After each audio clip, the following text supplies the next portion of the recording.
কেউ এড়িয়ে না ভিডিওটা। আজকে তোমাদের সামনে ভিডিওটা এসেছে, তোমাদের অনেক ভাগ্য। আজকে রাখি পূর্ণিমার দিনে ভগবান শ্রীকৃষ্ণ লক্ষ্মীনারায়ণকে দর্শন করতে পেরেছো, তোমাদের অনেক ভাগ্য। আরতি দর্শন করতে পেরেছো, আরতি দর্শন করলে মনে শান্তি পাওয়া যায়।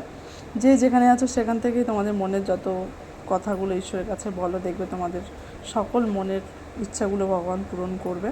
তো আজকে বৃহস্পতিবারে মা লক্ষ্মীর দর্শনে সকলের যেন অর্থ সংকট দূর করে ভগবান শ্রীকৃষ্ণ রাধারানী সকল বিপদ থেকে যেন তোমাদের রক্ষা করে। আজকে গুরুদেবকে দেখো আজকে ভোগ দেওয়া হয়েছে। আজকে যেহেতু রাখি পূর্ণিমাতে গুরুদেবকে ভোগ দেওয়া হয় আমাদের।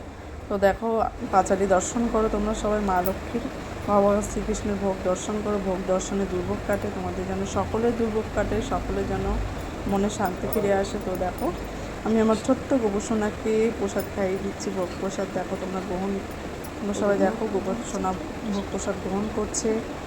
কেউ এড়িয়ে না, সবাই অবশ্য কমেন্ট বক্সে লিখে দেবে জয় জগন্নাথ, জয় শ্রীকৃষ্ণ। সকলের যেন ঈশ্বর মনস্কামনা পূর্ণ করে, মনে যেন শান্তি ফিরে আসে। মনের শান্তিটা হচ্ছে আসল। মনে শান্তি না থাকলে কিছুই ভালো লাগে না। তুমি যত ঈশ্বরের প্রতি ঈশ্বরের নাম কীর্তন করবে তত দেখবে মনে শান্তি পাবে, কারণ একমাত্র ঈশ্বরই মনে শান্তি পাওয়া যায়। তিনি আমাদের প্রত্যেকটা মুহূর্তে অক্সিজেন দিয়ে বাঁচিয়ে রেখেছে। তো তার কাছে ছাড়া আর কোথাও শান্তি পাওয়া যায় না। এই যত পারো ভালো কর্ম করো, ঈশ্বরের নাম কীর্তন করো, ঈশ্বরকে স্মরণ করো, দেখবে তুমি ভালো থাকবে। জীবনের যে কোনো পরিস্থিতিতে ঈশ্বরের প্রতি বিশ্বাস রাখবে। দেখো সকলের ভোগ প্রসাদ দর্শন করো, ভোগ দর্শনে সকলেই যেন দুর্ভোগ কাটে। সবাই বলো জয় শ্রীকৃষ্ণ, রাধে রাধে।